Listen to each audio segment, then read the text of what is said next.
24 महासंग्राम गाड़ी आज दिगपहंडी अंचल में बुलुवा बेले देखा मिलता दिगपहंडी जी बीजेपी प्रार्थी होती विधानसभा सुपरस्टार सिद्धांत महापात्र आलोचना करवा बीजेपी प्रार्थी सिद्धांत महापात्र सहित सर आप स्वागत करुच्ची ओटीवी को सर निर्वाचन कम दिन रहा आपणकर सहयोगी मानक आप बंधु बान्धव नहीं आप प्रचार करमती रही प्रचार। हाँ तो बहुत भल रही प्रचार एवं आप देखुवे लोक मानकर जो उत्साह रही भारतीय जनता पार्टी प्रति नरेंद्र मोदी जो ग्यारंटी कथा कह जाए ये सब को लेकिन तेणुक समस्ते बहुत बहुत बहुत उत्साहित अच्छा एवं से परिवर्तन स्वर ओडिशार प्रत्येकटी कोण अनुकोण शोभा जाउची एवं सेटा मु भावुची जे निश्चित भाव में ये आरंभ हम गंजाम ही आरंभ हम एवं गंजाम दिगपहंडी माटी ही यहाँ आरंभ हम ये परिवर्तन जो आम आसीलु दिगपहंडी भितर जो एंट्री करूँ कि लोकंर मतामत नहीं जहाँ कहते जो समस्या रही से समस्या सेमती रही जाए एपरिक समस्या समाधान एपाई करा जे राजनैतिक अभिसंधि रही है लोक मैंने कड़े समस्यार समाधान हो गले नेता को भूली जी बोली कौन ये मनोवृत्ति रही निश्चित भाव में यहीटा ही तो मूल कारण जे जे स्वर्गत विधायक जे थिले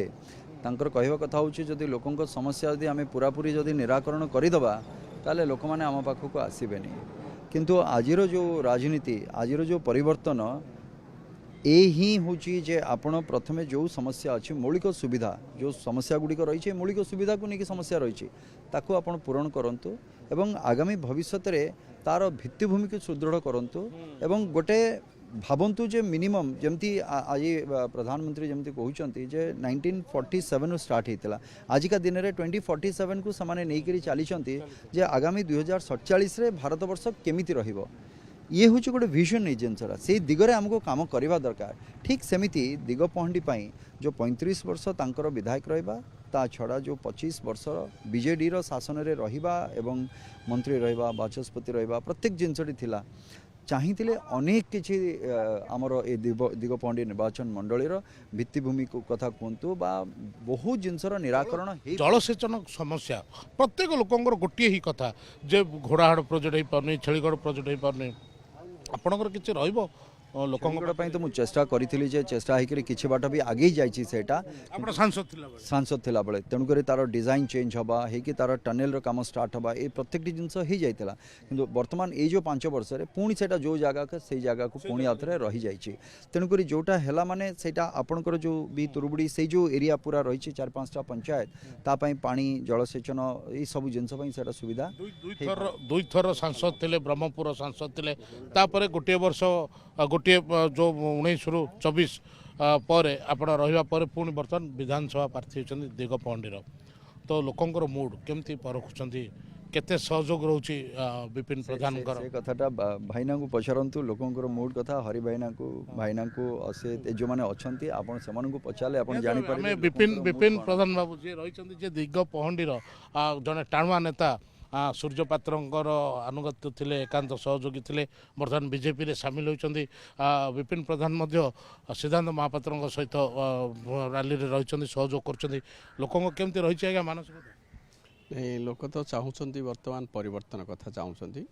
दीर्घ 25 वर्ष गोटे सरकार रहिला परे मोदी सरकार को आने लोकंर मनस्थ कर सारी आर परिवर्तन हवाटा स्थय होगा हाँ स्पष्ट होगा तो जदि कहे आपण भी दिगपहंडी आशाई थे आपण बीजेपी सामिल होते सिद्धांत बाबू आसिले तेज बर्तमान केमती चलती उभयंकर भितर जो संपर्क कथा कहतु कि जो रैली कथा कहतु केमती नहीं आम तो आशाई थिलु आमको दल टिकट देलेनी सिद्धांत भाई की देले जेहेतु आम दलर जड़े श्रृंखलित कर्मी आम श्रृंखलित भाव सिद्धांत बाबू को नहीं आगे चलचु आईठी सिद्धांत भाई जितवाटा भी निश्चय हो गला जो पंचायत को जाऊँ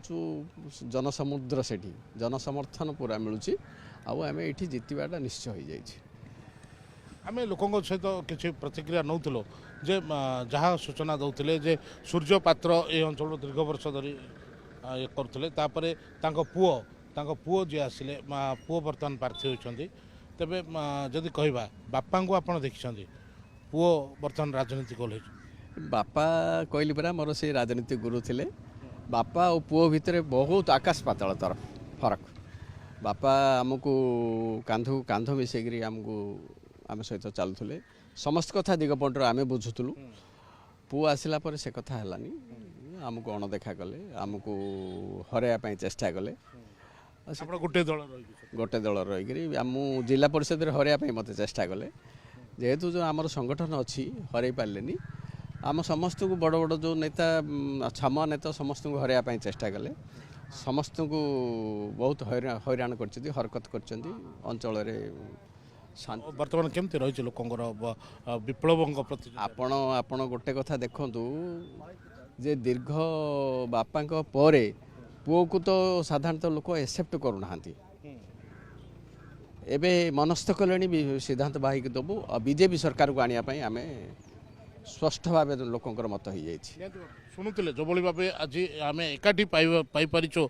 ବିପିନ ପ୍ରଧାନ ଏବଂ ସିଦ୍ଧାନ୍ତଙ୍କୁ, ଏବଂ ଯାହା ଆଲୋଚନା କରୁଥିଲେ ଯେ ବାପାଙ୍କର ଚିନ୍ତାଧାରା ଅର୍ଥାତ୍